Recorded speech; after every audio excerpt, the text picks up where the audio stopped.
Vamos abrir a palavra de Deus. Temos agora o momento de maior importância, porque é a palavra de Deus, é a palavra de Deus, a base para todas as coisas. Estamos caminhando pelo livro de Romanos, a carta que é o cimo do outeiro, é o ponto mais alto da doutrina cristã, é esta carta. E o capítulo 3 é o capítulo mais importante. Vamos falar sobre fé e conduta. Jamais separe o que Deus uniu. Fé e conduta são duas coisas que devem ser inseparáveis. Vamos fazer a leitura da palavra. Romanos capítulo 3, versículo 27. Diz a palavra do Senhor, o versículo 31. Onde está, pois, a jactância? Jactância é orgulho. Orgulho, soberba. Foi de todo excluída. Por que lei?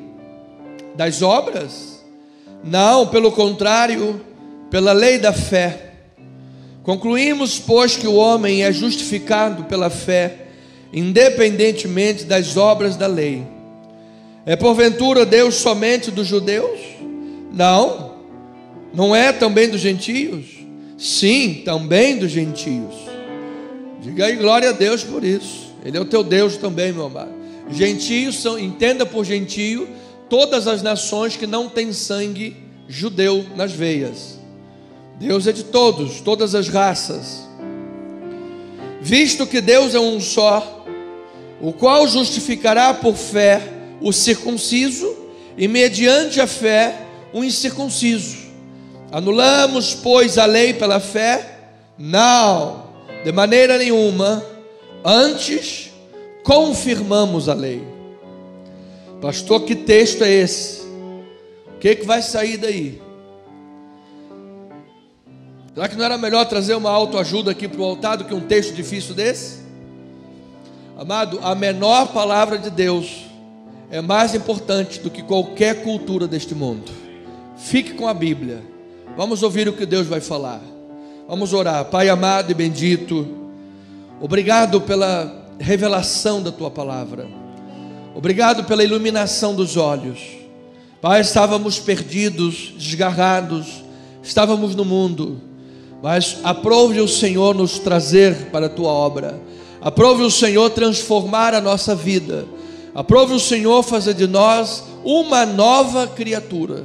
E nós queremos, com base nesta obra maravilhosa que o Senhor operou, queremos continuar crescendo em graça e conhecimento, para darmos o fruto do Espírito em todos os departamentos das nossas vidas. Então agora, Pai, porque sabemos que este é o momento espiritual, que os ouvidos espirituais dos Teus filhos estejam abertos para receber a palavra do Senhor, e ela possa prosperar em todos os Teus desígnios na vida dos Teus filhos, em força, em educação cristã, em crescimento, em aperfeiçoamento, para que lutemos a luta vitoriosa da batalha da fé evangélica. Esta é a nossa oração em nome de Jesus Cristo. E amada igreja, povo de Deus, família amada na fé, diga amém, amém e amém. Muito obrigado, amados irmãos.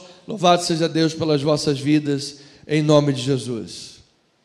Pois bem, amada igreja, povo de Deus, povo santo, povo amado, eleitos de Deus em Cristo Jesus, mais do que vencedores em todas as coisas. Diga aí um amém por isso, você concorda? Eu recebo esta palavra. O apóstolo Paulo está escrevendo na igreja de Roma, e ele aponta especialmente dois aspectos da justiça de Deus. Nós sabemos que Deus é justo. Deus é justo. Diga, Deus é justo. Mas significa dizer que Deus é justo, porque na nossa justiça sempre o ímpio é condenado, o criminoso é condenado, não é verdade? Mas na justiça de Deus, Ele justifica o pecador. E se Deus não nos tivesse justificado, estaríamos todos condenados. Diga graças a Deus por isso. Então Paulo está explicando à igreja de Roma sobre os aspectos da justiça de Deus, a justiça redentora e a justiça julgadora. Então, sobre a redenção, sobre a justiça redentora, Paulo mostra à igreja que a humanidade é culpada diante de Deus. Todos os homens estão debaixo da culpa. É como se a lei estabelecesse uma linha demarcatória, falasse: olha, você só pode até aqui, você não consegue passar esta linha. Nós não temos condições de criar justiça própria, porque a lei diz que nós somos culpados diante de Deus. Então, os efeitos da queda de Adão, quando Adão pecou no jardim do Éden, os efeitos da queda não foram arranhões, não causou arranhões somente. A queda nos matou. Por isso, aos Efésios diz que nós estávamos mortos em pecados e em delitos. Estávamos mortos. O pecado nos matou. Nós fomos destituídos da glória de Deus. O profeta diz que o pecado fez separação entre Deus e nós. Estávamos separados da comunidade de Deus, separados da aliança. Não tínhamos Deus e nem esperança. Esses foram os efeitos do pecado que, em geral, a doutrina calvinista chama de depravação total. Ou seja, o pecado atingiu a todas as nossas instâncias. Amado, imaginávamos que quanto mais a tecnologia avançasse, o ser humano teria uma melhor vida e seria tudo melhor.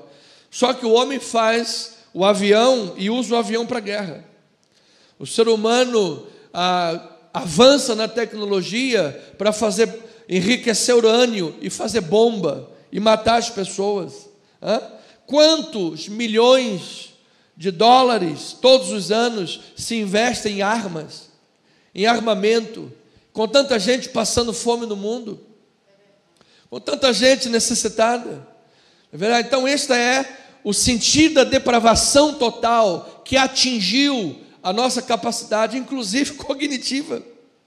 Nosso raciocínio, nossa vida foram afetados pela depravação e pelo pecado. Todos estão, portanto, debaixo de condenação. Então é isso que Paulo, quando vem escrever a carta de Romanos, nesses primeiros capítulos, ele se dedica a fazer. Ele usa os primeiros capítulos do livro para dizer: os gentios são culpados porque pecam diante da lei natural. Os judeus são culpados porque pecam diante da Torá, a Bíblia hebraica. E toda a humanidade, portanto, está debaixo da condenação. Ao fazer isso, o apóstolo dos gentios, que é o apóstolo da graça de Deus, ele abre os portais da misericórdia do Senhor, apontando para essa humanidade culpada, apontando para essa humanidade que está debaixo de julgamento e condenação, o único caminho para o perdão, o único caminho para a salvação, o único caminho para a redenção. Ele está escrevendo sobre a justiça redentora. Ele disse: gentios, não adianta vocês acharem que pela vossa moralidade, porque nós temos o sentimento de moralidade. A minha moral, a minha educação que eu recebi dos meus pais é maravilhosa.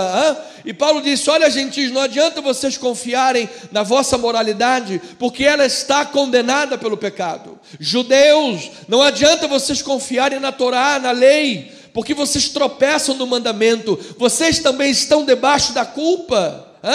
Então, o único que pode vos salvar de toda a condenação é aquele que mesmo disse: eu sou o caminho, a verdade e eu sou a vida. É o nosso Senhor Jesus Cristo. Diga aí glória a Deus por isso. É Jesus o Senhor. É Ele, aleluia. É o Senhor. Então Paulo revela com isso que não há no choice, como dizem os americanos, não há chances, não há escolha, não adianta, amado. Todas as religiões do mundo estão baseadas em quê? Estão baseadas num caminho que se cria para levar a Deus. Olha, irmão, se você meditar assim, se você fizer desta forma assim, você vai ser ligado, você vai ter um lugar no céu, você vai conseguir isso e aquilo. São as religiões do mundo. Só que nenhuma delas pode levar, amado. Não adianta fazer o curso para Meca, não adianta. O único caminho que pode levar diante do Pai de forma redentora é o nosso Senhor e Salvador Jesus Cristo. É Ele, porque Ele pagou o preço. Então ali, na cruz do Calvário, era a justiça de Deus, e Ele teve misericórdia. Amado, Deus teve misericórdia da tua vida e da minha vida.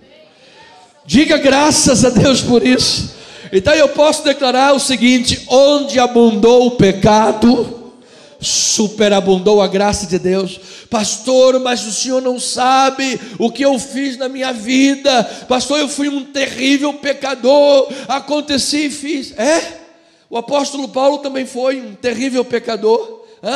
E ele escrevendo a seu filho na fé, ele diz assim: de todos esses pecadores eu sou o principal. Persegui a igreja de Deus, encerrei-os no cárcere, consenti na morte de muitos, mas pela graça de Deus eu fui transformado. A salvação de Paulo foi para mostrar a você que ninguém pode ir longe demais. Amado, se você foi muito longe, o Espírito Santo te alcançou, louvado seja Deus. Então agora nós somos uma nova criatura. Então esta é a justiça de Deus redentora. Ele pega um ímpio, ele pega um pecador, ele pega uma pessoa que não merece nada, ele diz: eu vou te dar graça na tua vida, eu vou fazer uma obra maravilhosa na tua vida, eu vou transformar a tua vida, eu vou fazer de você uma nova criatura em Cristo Jesus. Então Romanos 1,16, a palavra diz assim, esta aqui é a expressão da justiça redentora: pois não me envergonho do Evangelho, porque é o poder de Deus para a salvação de todo aquele que crê, todo aquele que crê. Não é aquele que está baseado na sua grande, maravilhosa moralidade e justiça própria, que é o melhor de todos do mundo, e nem o judeu com a Torá. Não é todo aquele que crê.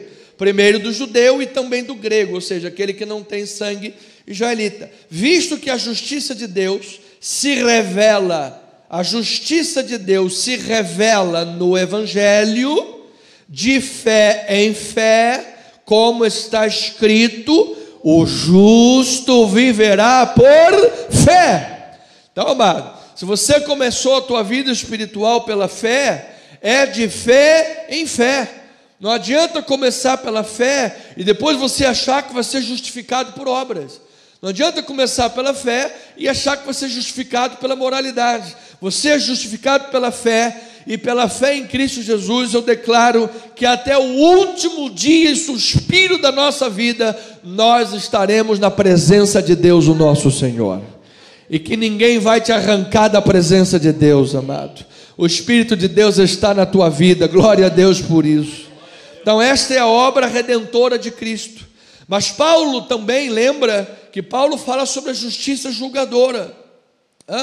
E a justiça julgadora, quando ele trata sobre isso, nos mostra que tentar viver sob a lei, tentar viver sob qualquer tipo de costume, tentar viver sob qualquer outra coisa, é colocar-se no alvo da ira divina, e é ser condenado espiritualmente.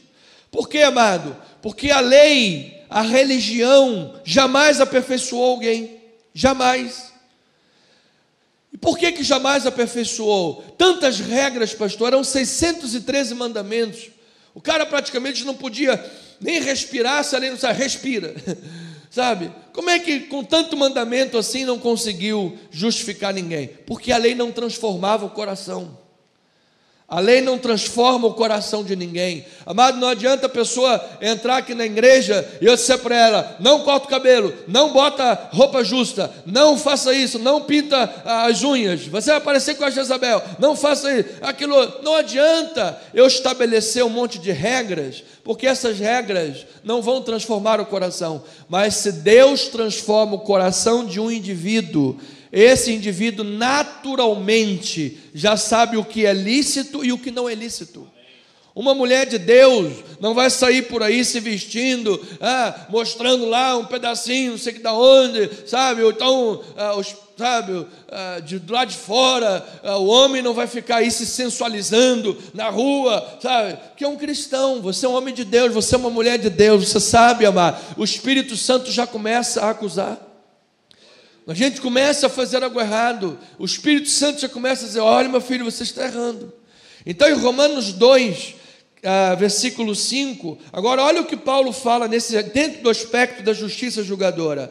Mas segundo a tua dureza e coração impenitente, o que você faz? Sendo duro e coração que não se arrepende, acumulas contra ti mesmo ira para o dia da ira e da revelação de quem? Do justo juízo de Deus.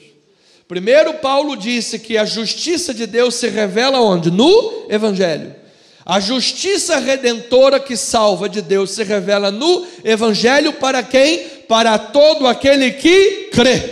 Senhor, eu creio que sou um pecador e preciso da tua graça e da tua remissão. Pronto, você está debaixo da graça.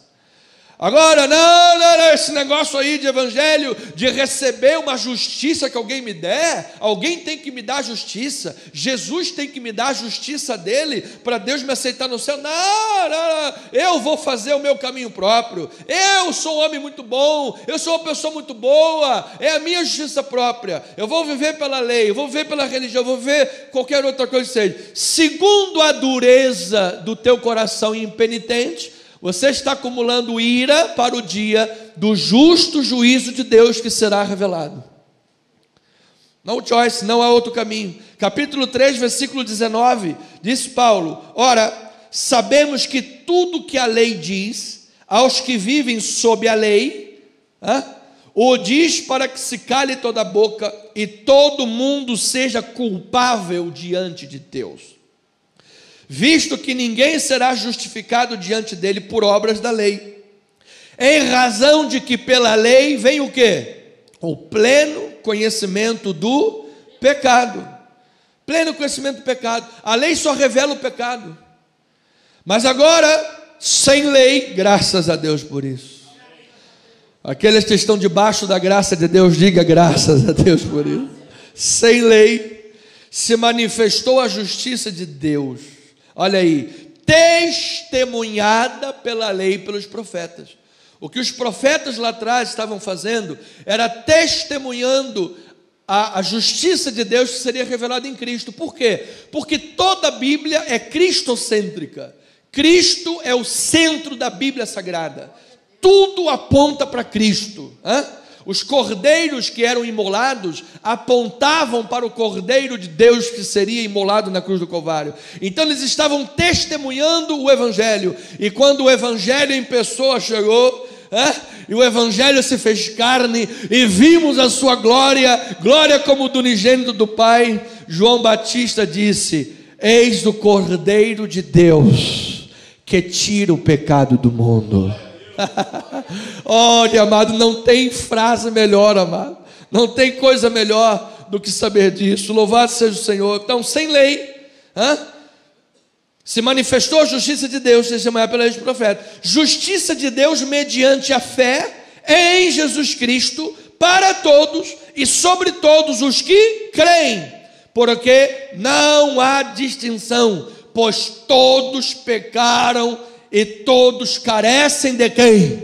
Da glória de Deus, sendo justificados gratuitamente por sua graça, mediante a redenção que há em Cristo Jesus. A redenção está em quem, igreja? Em Cristo Jesus. Quem é que pode te redimir, que redimiu aquele que crê a tua vida do pecado? Jesus. Quem é que pode salvar o pecador? Jesus. A obra da lei pode salvar o pecador? Não. O teu dízimo e a tua oferta pode pagar a tua salvação? Não. O teu jejum de 40 dias pode salvar a tua alma? Não. Amado, não há nenhuma obra humana, por mais maravilhosa que seja. A minha oração não pode me salvar. O jejum que eu faço, especialmente no Novo Testamento, para a consagração de diáconos, sempre os apóstolos estavam jejuando para isso. Qualquer obra que a gente faça, nada disso vai abrir o caminho para o céu. Somente o sangue de Jesus Cristo, nosso Senhor. Inclusive o batismo.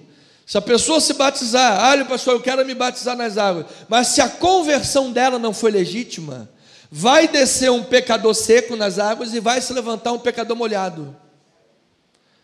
A água não vai transformar a vida de ninguém. Aí o cara se batiza 50 vezes. Por quê? Porque não recebeu primeiro o batismo do Espírito Santo, amado. Mas se você crê em Jesus Cristo, o Espírito Santo vai batizar você, amado. E aí você foi batizado pelo Espírito, de glória em glória você será transformado.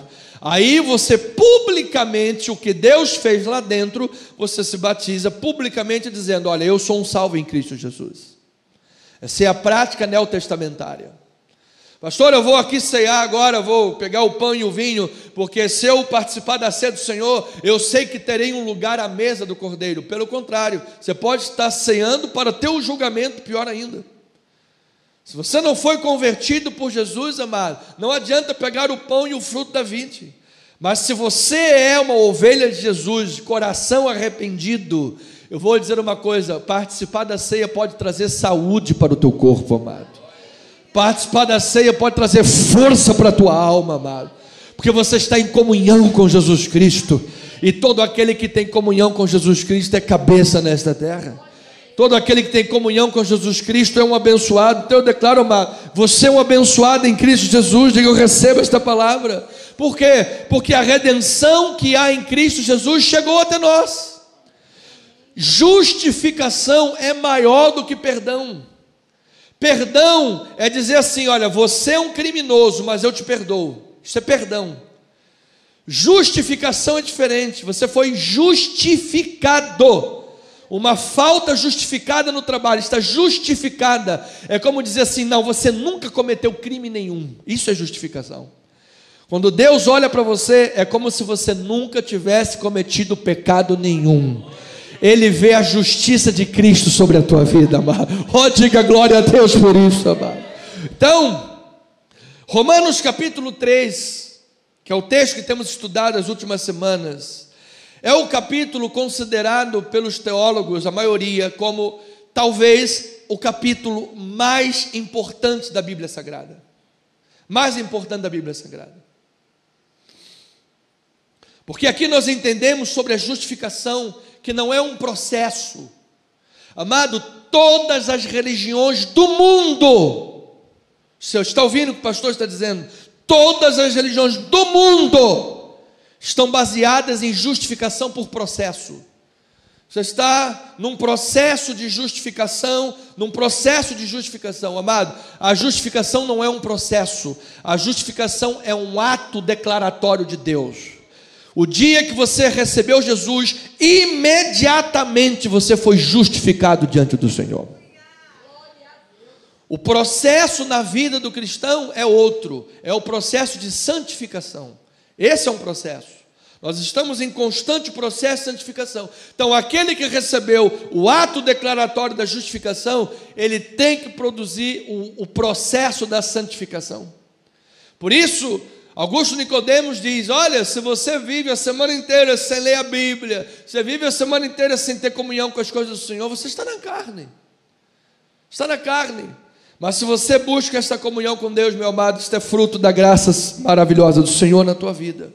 Então, lembremos da famosa pergunta de Martinho Lutero, o grande reformista do século XVI. Como posso eu, pecador, estar na presença de um Deus Santo? Como, pastor? Como posso eu, pecador, estar na presença de um Deus Santo? Amado, se você se visse diante de Deus, e Deus perguntasse para você, por que deveria deixar você entrar no céu? O que você responderia para Deus? Pense, reflita, você é com Deus, você está diante de Deus, chegou lá no céu, e Deus pergunta, filho, por que eu devo deixar você entrar no céu? Martinho Lutero perguntava assim, Martinho Lutero talvez responderia com outra pergunta, como posso eu, pecador, estar na presença de Deus? Agora, muitos responderiam, olha pastor, Deus tem que me deixar entrar, afinal, poxa, eu sou mais eu, eu sou mais eu, sabe, eu faço bem para todo mundo, pastor, eu pago cesta básica, eu ajudo o necessitado, as minhas boas obras são muito grandes, eu tenho um rastro de boas obras, então Deus tem que me deixar entrar no céu, Ele é obrigado a me deixar entrar no céu. O apóstolo Paulo responde que na cruz de Cristo, a justiça julgadora de Deus, que é a sua santidade, e a justiça redentora de Deus, que é a sua misericórdia, na cruz, a justiça julgadora e a justiça redentora foram reconciliadas, porque um Deus santo teria que nos jogar no inferno, um Deus santo teria que nos condenar, mas para não nos condenar, o que é que Ele fez? Lançou a sua justiça julgadora sobre Jesus, a ira de Deus foi lançada sobre Jesus, e Jesus pagou o preço do nosso pecado. A ira de Deus foi lançada sobre Jesus, e nós o reputávamos por aflito, e nós o reputávamos por ferido de Deus e oprimido, o homem mais rejeitado de todos, que sabe o que é padecer, mas Ele foi transpassado pelas nossas transgressões, e Ele foi moído pelas nossas iniquidades. O castigo que nos traz a paz estava sobre Ele, e pelas suas chagas fomos sarados em Cristo Jesus. Você ama o Senhor Jesus? Então dê aí uma linda salva de palmas a Ele, amado. Essa é a justiça julgadora reconciliada com a justiça misericordiosa. Aleluia! Então Deus é ao mesmo tempo justo e justificador. Que o ímpio lá fora que não entende isso, pastor, é muito fácil, a pessoa vira crente e está perdoada, matou, roubou, fornicou, pegou a mulher do outro, adulterou, fez, aconteceu e está lá perdoada, é muito fácil. Não é muito fácil, amado. Teve um alto preço e Jesus pagou o alto preço na cruz do Calvário. Diga glória a Deus por isso. Então, amado, Deus arrancou o homem do maior mal para dar-lhe o maior bem. Não há nada melhor do que isso, amado. Amado, você é um abençoado porque você tem a salvação na tua vida, amado. Você é um abençoado porque quando Deus te olha e te vê perdoado e justificado em Cristo Jesus. João 3,16 diz algo importante para nós. Diz a palavra do Senhor: porque Deus amou o mundo de tal maneira que deu o seu Filho unigênito, para que todo que nele crê não pereça, mas tenha a vida eterna. Você crê em Jesus? Você tem a vida eterna. Você não irá perecer, amado. No dia do juízo você não irá perecer. Diga amém por isso, amado. No dia do juízo você não irá perecer. Você tem a vida eterna. Essa é a obra de Jesus. Versículo 18, diz a palavra do Senhor: quem nele crê não é julgado. Quem nele crê não é julgado. E o que não crê já está julgado, porquanto não crê no nome de quem? Do unigênito Hios Theos, Filho de Deus. Você crê no nome do Filho de Deus? Você não entra debaixo de julgamento. Diga glória a Deus por isso. Versículo adiante, versículo 19. Mas vira ele para lá, tenta virar ele para lá, para não voar a folha e também não pegar ali. Foi, obrigado, meu amado. Se ele se mexer, fica responsável para mim. Obrigado, meu amado. Louvado seja Deus. O julgamento é este: que a luz veio ao mundo e os homens amaram mais as trevas do que a luz. Por quê? Porque as suas obras eram o quê? Eram más. As suas obras eram más. Versículo 20 e 21, diz a palavra: pois todo aquele que pratica o mal aborrece a luz e não se chega para a luz, a fim de não serem arguídas as suas obras. Quem pratica a verdade aproxima-se da luz, a fim de que as suas obras sejam manifestas. Por quê? Porque feitas em Deus. Se a minha obra está sendo feita em Deus, é porque eu estou na luz. E quem está na luz aí, amado, levanta a tua mãozinha para o céu. Senhor, que a tua graça esteja sobre a vida de cada um. Pai, que nós sejamos capacitados pelo Espírito Santo a nos achegarmos à luz, que as obras das trevas que outrora praticávamos, Senhor, sejam denunciadas pela tua palavra, que o teu Espírito nos constranja a não permanecermos no pecado, porque nós somos filhos de Deus. Nós recebemos a obra redentora de Cristo e nós não queremos jamais ultrajar o Espírito da graça e o sangue da aliança. Senhor, obrigado pela obra redentora, obrigado pela obra santificadora que Tu aplicas em nós pelo Espírito Santo, e nós queremos dizer, Jesus, que nós cremos no Senhor de todo o nosso coração, todo o nosso coração. Meu amado, aqueles que são da luz creem, aqueles que são da luz se aproximam de Jesus. Então, o apóstolo Paulo tem em mente, quando aborda Romanos capítulo 3 e fala da lei, Paulo aborda essa palavra lei, do original grego nomos. Ele tem três nuances, três significados para essa palavra. Princípio é um deles. E por princípio entenda, a fé em Cristo e o habitar do Espírito Santo no cristão permitem que ele se saia melhor na vida espiritual do que usando a Torá. Usando a Torá são os 5 primeiros livros da nossa Bíblia, faz parte da cabeça da Bíblia dos judeus. Paulo está dizendo, o que a Torá não podia fazer pelos judeus, o Espírito Santo pode fazer por nós. Oh, glória a Deus por isso. Isso é princípio. Segundo lugar, lei de Moisés. São os 613 mandamentos. A lei não foi dada para nos salvar. Pela lei vem o pleno conhecimento do pecado, e o pecado traz a ira de Deus. Ninguém pode ser justificado pela lei. E a terceira instância é a aliança. Porque o autor da justificação é Deus.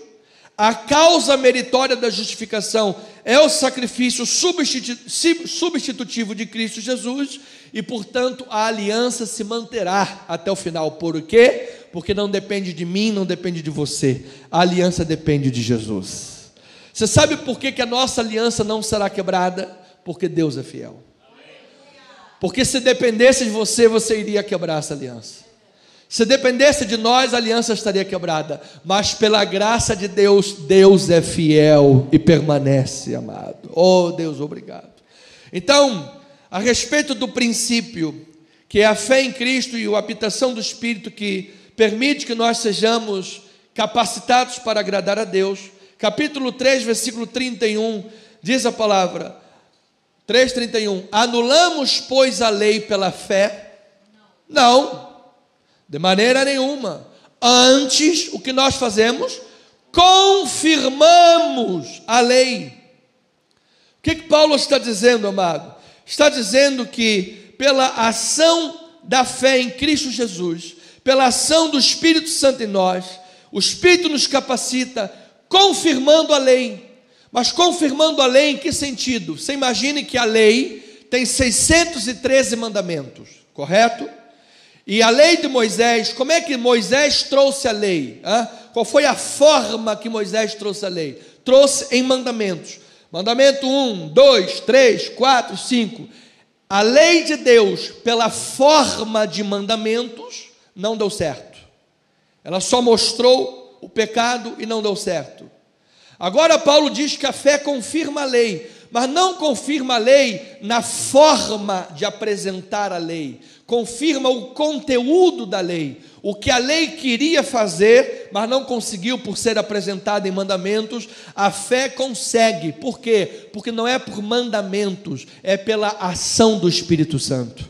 Então, entre forma e conteúdo, a forma mudou, mas o conteúdo permanece.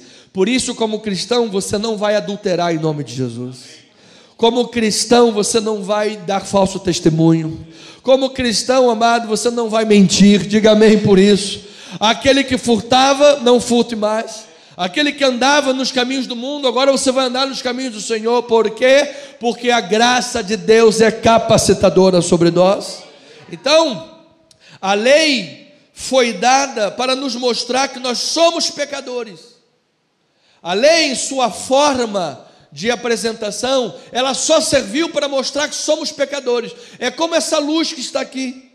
A luz, ela está iluminando o ambiente, e porventura você procurando no chão, você vai achar alguma sujeirinha ali. Já achei uma sujeirinha ali, ó. A luz está brilhando, está iluminando aquela sujeira, está mostrando que está sujo, mas a luz não consegue limpar a sujeira, ela só mostra a sujeira. Você vai no médico fazer um exame de raio-x de pulmão. A irmã Kelly foi lá e fez um raio-x de pulmão. O raio-x mostrou que ela tinha câncer. Não é verdade? A lei mostra que nós temos um câncer, mas a lei não é o bisturi que remove o câncer. Quem removeu o câncer da vida da irmã Kelly foi o sangue do Senhor Jesus Cristo. Então a lei mostra o pecado, mas ela não remove o pecado. Então, nessa linha de exposição dos princípios da fé cristã, Paulo vai nos levar, por exemplo, no capítulo 5, aos frutos da justificação mediante a fé. Quais são os frutos na vida de alguém que vive os princípios cristãos, o princípio da ação do Espírito Santo na sua vida? A lei queria levar a uma vida santa e não conseguiu. O Espírito Santo vai te levar à santificação. Ele diz: justificados, pois, mediante a fé, temos paz com Deus em Cristo Jesus. Amado, eu recebo esta paz na minha vida. Eu recebo esta paz no meu coração. Que a paz que excede todo entendimento guarde os nossos corações em Cristo Jesus. É a obra do Espírito Santo. Justificados pela fé, nós temos acesso à graça. Amado, se você está sendo tentado pelo pecado, se você está sendo tentado pelos desânimos, se você está sendo tentado pelo mundo, a abrir mão, a chutar o pau da barraca, meu amado, você tem acesso à graça de Deus e ao trono da graça, e vai haver socorro sobre a tua vida, amado. Olha, diga: eu recebo esta palavra, amado. Diga aí: há socorro de Deus para a minha vida, há socorro de Deus no momento do desânimo, há socorro de Deus no momento que o pecado tenazmente nos assedia, há socorro de Deus para quê, amado? Para que você se mantenha fiel ao Senhor, para que você dê frutos que glorifiquem a Deus. Por isso o versículo de meditação era: vivei de modo digno da vocação que foste chamado. Mas como viver de modo digno na força da carne? Não! As armas da nossa milícia não são carnais, elas são poderosas em Deus. E pelas armas de Deus, amado, eu declaro dardos inflamados apagados da mente, fortalezas destruídas em nome de Jesus. Toda arma forjada pelo inimigo, jogada por terra em nome de Jesus. São os frutos daquele que vive no Espírito.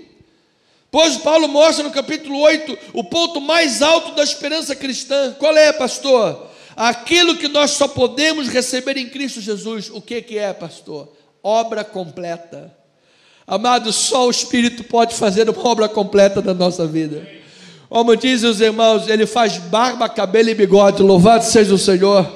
A pessoa, quando entra na obra de Deus, Deus transforma o coração, transforma a mente. Deus muda até a cultura, amado. Deus muda tudo, amado. Tudo que for para o agrado dele, Deus muda, Deus transforma. Eu creio, ele nos regenerou. Somos uma nova criatura. É livramento da condenação, é a nossa filiação, é a herança em Cristo Jesus, é a habitação do Espírito Santo, é a intercessão do Espírito por nós. Sabia que o Espírito está intercedendo por você, amado? Isso é o agir do Espírito para que você se mantenha fiel a Deus. É a segurança do amor de Deus. A igreja não vem, a ovelha de Jesus não vem à igreja por medo do inferno. A igreja de Jesus não vem à igreja por medo de receber as maldições da lei, porque se você tropeçou no mandamento, a maldição da lei vai te alcançar. Você não serve a Deus por medo do diabo, nem por medo e maldição da lei. Você serve a Deus, amado, porque você sabe que Ele te salvou, Ele te santificou, Ele te justificou, Ele glorificou pela fé, e você é grato a Deus por isto. Esta é a razão de servirmos a Deus. Até porque se dependesse de nós, amados, já estaríamos condenados. Romanos 8, 26, diz a palavra do Senhor: também o Espírito semelhantemente nos assiste em nossa fraqueza. Por quê? Não sabemos orar. Nem orar a gente sabe, amado. Aí o cara faz um curso de oratória com o Reinaldo Polito e não sabe orar. É verdade. Mas graças a Deus, o Espírito Santo está intercedendo por nós. Não sabemos orar como convém, mas o mesmo Espírito intercede por nós sobremaneira com gemidos inexprimíveis. Amado, que o Espírito Santo interceda por nós nesta hora, amado. O coração que entrou aqui preocupado, Senhor, o que será amanhã? O Espírito está intercedendo pela tua vida. Versículo adiante ele diz: porquanto os que de antemão conheceu, também os predestinou, para serem conformes à imagem de seu Filho, a fim de que ele seja o primogênito entre muitos irmãos. E aos que predestinou, a esses também chamou. Júnior, está balançando muito, filho. Pode desligar. Eu estou com medo porque ali em cima é drywall, ali em cima não é parede, e ele está balançando, ele pode despencar aí, ó. Obrigado, meu amado.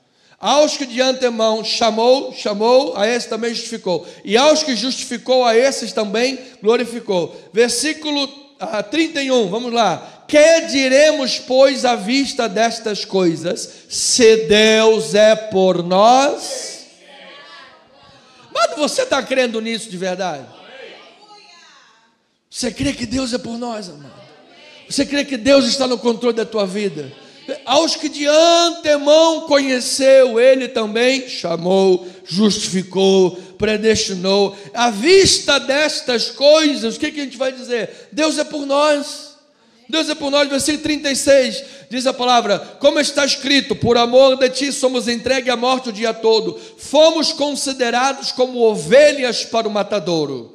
Em todas, versículo 37, em todas estas coisas, porém, somos mais do que vencedores por meio daquele que nos amou. E nós o amamos por quê? Porque Ele nos amou primeiro. E você tem certeza disso ou está com uma dúvida?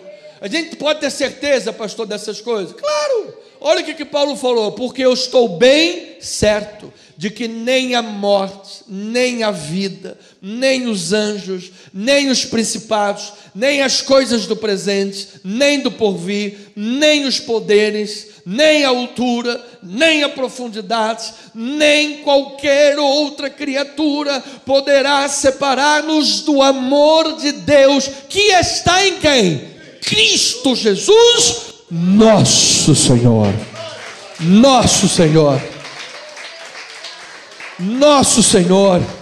E quem tem Jesus como seu Senhor aí, amado, oh glória a Deus, Ele não é apenas o Salvador, Ele também é o Senhor da nossa vida. Então, amados, a lei não foi dada para justificar ou salvar, por ela vem o conhecimento do pecado e da ira de Deus. Portanto, nós vamos viver tudo isso por causa da graça de Deus sobre nós. É a graça, amado. Versículos 27 e 28 de Romanos capítulo 3, vamos lá, vamos adiantando.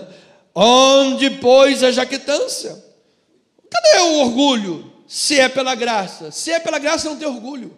É isso que Paulo está dizendo. Filho, você só vai entrar no céu. Filha, você só vai entrar no céu porque Jesus te deu graça. Então onde que está o orgulho? Ele foi minha obra. É porque eu oro 5 horas por dia. É pela graça. Diga graças a Deus, é pela graça.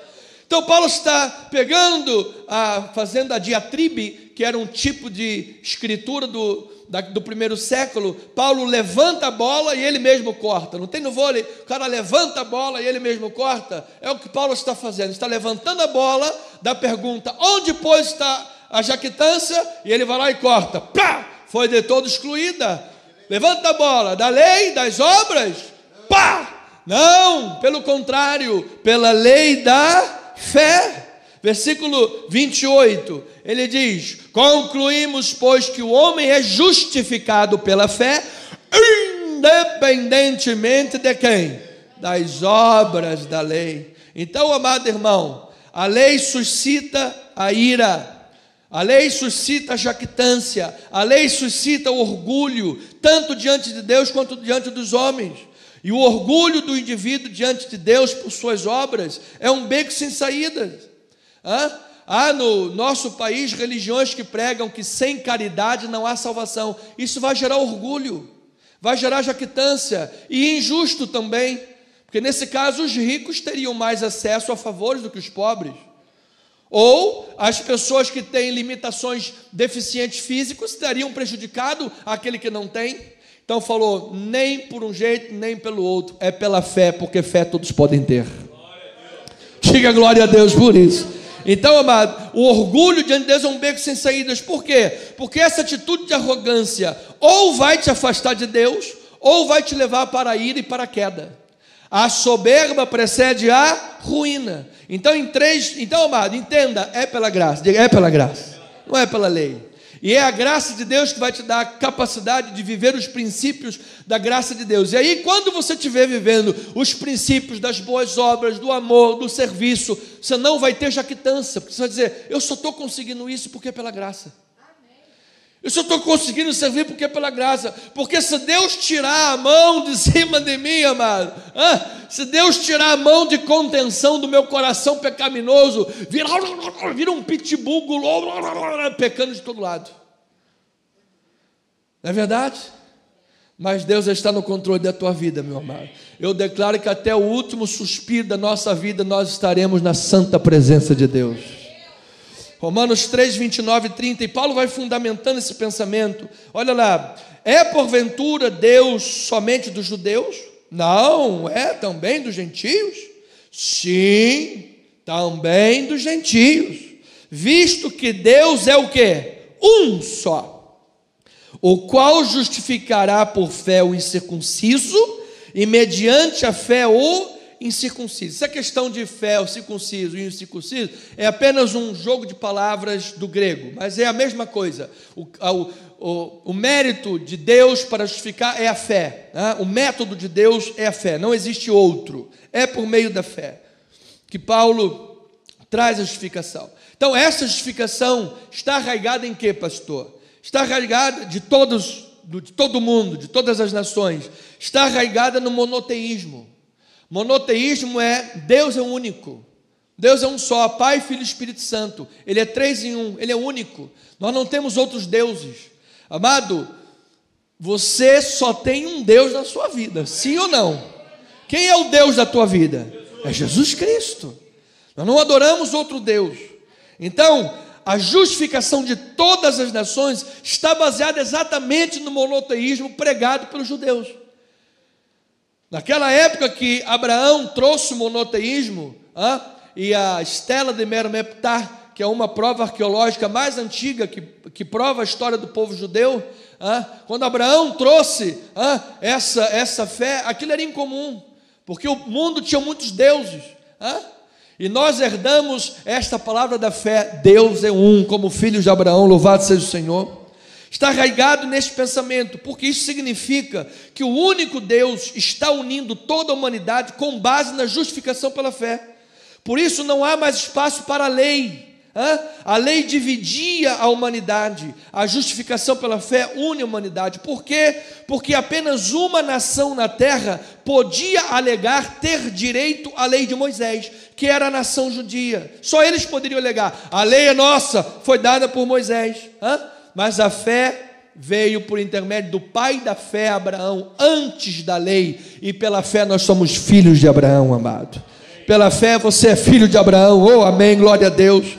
Então, a lei que traz o orgulho nacional é nossa, cai por terra, amado. Aquele orgulho nacional gerava divisão e por fim a queda. Mas o Deus único que justifica tanto brasileiros, quanto judeus, quanto portugueses, romanos, de qualquer lugar, este Deus age por meio da fé, e por meio da fé nós somos filhos de Deus, e ponto.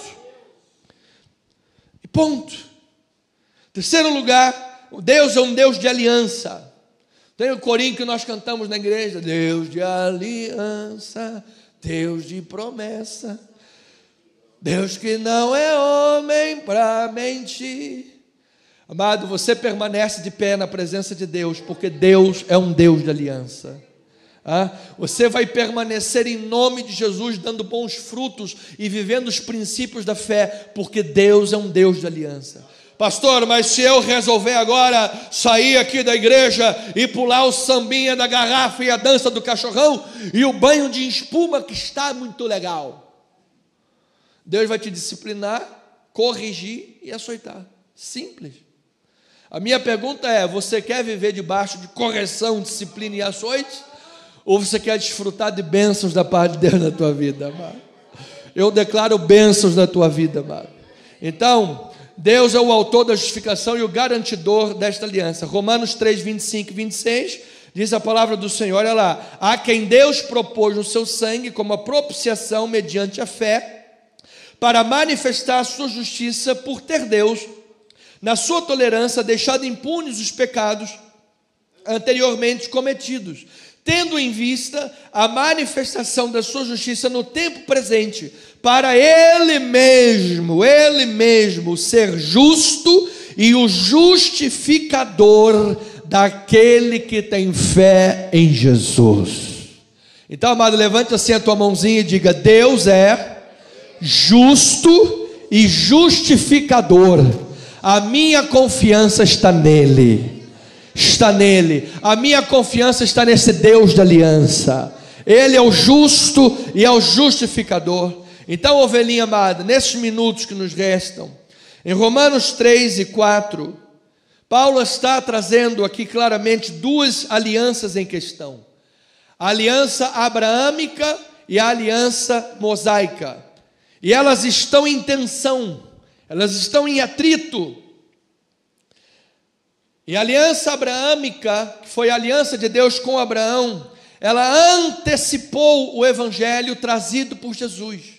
Olha, na verdade o evangelho já foi prometido em Gênesis 3,15.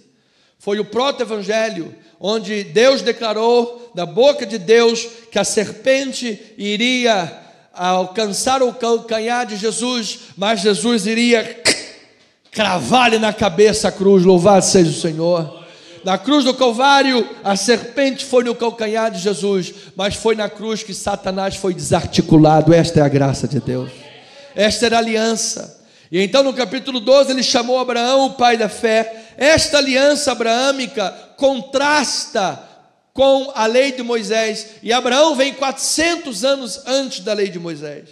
Então a aliança abraâmica baseada na fé, mosaica baseada na lei, a abraâmica radicada na graça de Deus, a mosaica radicada nas obras do indivíduo. A abraâmica é incondicional, Deus prometeu manter a sua aliança. A mosaica é condicional, e tropeçar num único mandamento traz maldições da aliança sobre a pessoa. Meu amado, você não está debaixo da lei, você está na aliança da graça de Deus. E pela graça de Deus você foi justificado, você está sendo santificado, e pela graça de Deus Cristo está iluminando a tua vida, amado. Aquela luz que na face de Moisés se apagava, porque era uma aliança que não justificava ninguém, agora em Cristo Jesus, pelo Espírito, diz que a sua glória vai de glória em glória até ser dia perfeito nas nossas vidas. Então, amado, que todas as dificuldades e lutas contra o pecado, as debilidades que nós temos, as coisas que nos impedem às vezes de servir a Deus, que em nome de Jesus, pela graça de Deus, você vença tudo isso para a glória do Senhor, pelo poder que há no Espírito Santo. Então o plano divino de salvação se baseia na fé. Algo que começa no Antigo Testamento e continua no Novo Testamento, em Cristo Jesus. Abraão, pai fundador do povo judeu, foi aceito por Deus com base na fé, 4 séculos antes da lei de Moisés.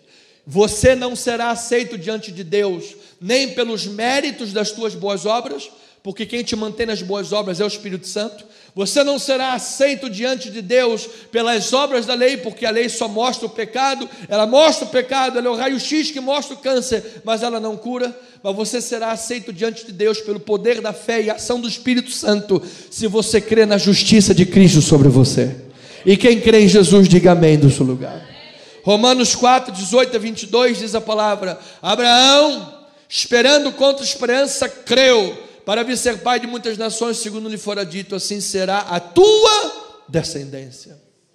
E sem enfraquecer na fé, embora levasse em conta o seu próprio corpo amortecido, sendo já de 100 anos e a idade avançada de Sara, não duvidou por incredulidade da promessa de Deus, mas pela fé se fortaleceu, dando glória a Deus, estando plenamente convicto de que Deus era poderoso para cumprir o que lhe prometera. Amado, na aliança da graça de Deus, você tem que saber que Deus é poderoso para cumprir o que lhe promete, inclusive manter-nos salvos até o dia final.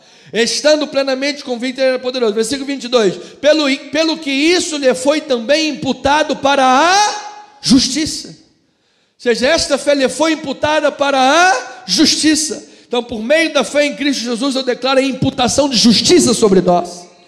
Então, Deus deu a Torá para conduzir o seu povo até a plenitude dos tempos, quando na plenitude dos tempos Jesus seria manifesto.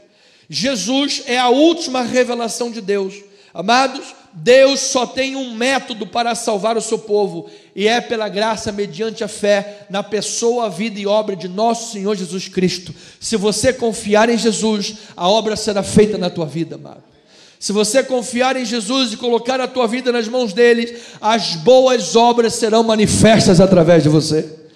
23 a 25 de 4, Romanos diz a palavra: e não somente por causa de Abraão, dele, está escrito que lhe foi levado em conta, mas também por nossa causa, posto que a nós igualmente nos será imputado, a saber, a nós que cremos naquele que ressuscitou dentre os mortos, a Jesus, nosso Senhor, o qual foi entregue por causa das nossas transgressões e ressuscitou por causa da nossa justificação. Por que é que Jesus saiu do túmulo, pastor? Para a nossa justificação. Diga aí um amém por isso, amado. Então, amado, eu quero concluir esta mensagem desta manhã. Pastor, eu já entendi que a lei da fé, nomos, me traz princípios espirituais que o Espírito Santo me capacita. Eu já entendi que esta lei da fé, nomos, significa lei. E quando Paulo fala de lei no texto, ele diz que ninguém é justificado pela lei. Já entendi que não serei justificado por nenhuma religião. Não será a religião que vai me justificar. E já entendi que nomos é aliança. E esta aliança, Deus permanece fiel. E eu posso confiar no Senhor, descansar no Senhor e buscar viver para o seu inteiro agrado. Então eu quero terminar ilustrando esta mensagem, porque depois de você saber disso tudo, o que você vai aplicar na sua vida? Eu quero aplicar, lembrando das igrejas da Ásia Menor. Lá na Ásia Menor, no contexto da igreja de Paulo, haviam 7 igrejas na Ásia Menor. Haviam muitas igrejas, mas João escreveu para 7.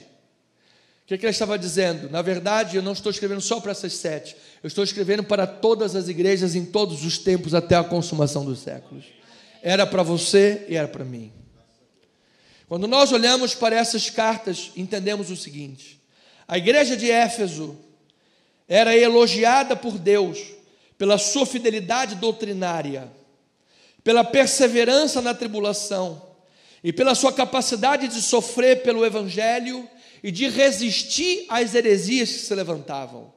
Poderíamos dizer que era uma igreja biblicamente ortodoxa e fiel à palavra do Senhor. Mas apesar de tudo isso, eles haviam abandonado o primeiro amor para com Deus. E eu quero dizer a você, amado, que às vezes, nas nossas lutas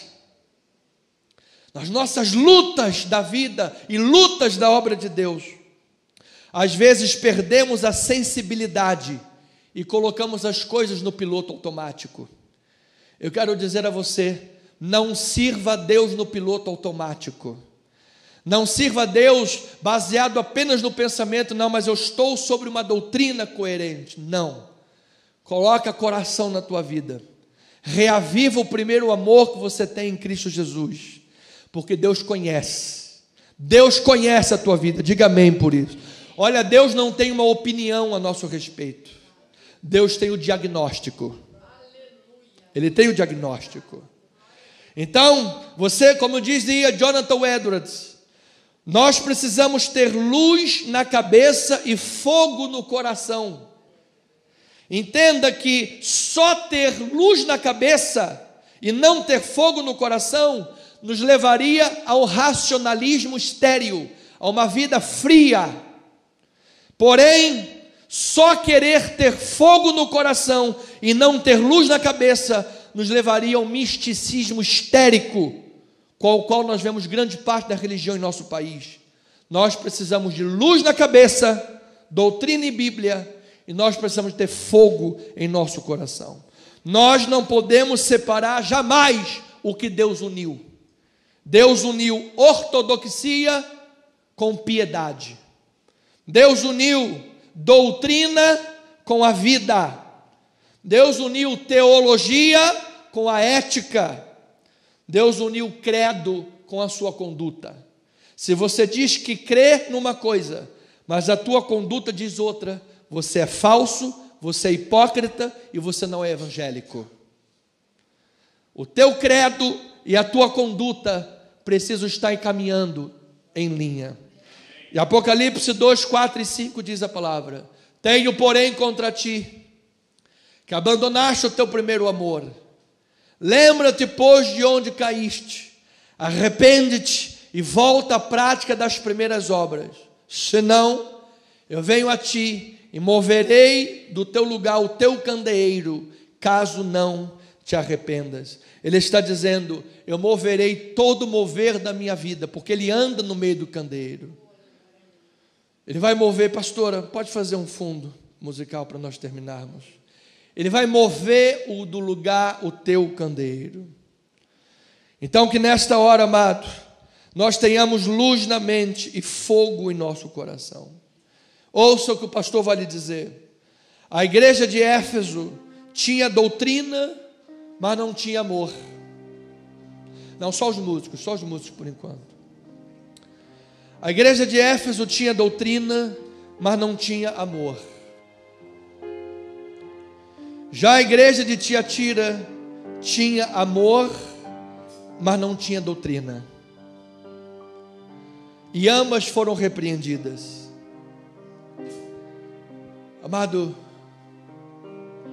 eu quero que Deus olhe para a minha vida e para a tua, e o diagnóstico dele seja real, o real sobre nós. A igreja de Laodiceia era uma igreja ortodoxa, era uma igreja bíblica, era uma igreja que tinha paz, e era de todas as igrejas, a igreja mais próspera financeiramente que tinha. Poderíamos dizer que a igreja de Laodiceia seria hoje uma catedral, uma grande igreja, muito próspera e tinha paz. O que será que os membros da igreja de Laodiceia pensavam a respeito de si próprio? Nós somos grandes, temos muito dinheiro, temos paz, inclusive temos uma boa doutrina. Isso era o que eles pensavam de si. Qual foi o diagnóstico de Deus para aquela igreja? Porque vocês não são quente e nem frio, vocês são mornos. Eu estou a ponto de vomitar vocês da minha boca. Você sabe que Hierápolis, que era uma cidade vizinha, tinha águas quentes, águas termais. águas que curavam.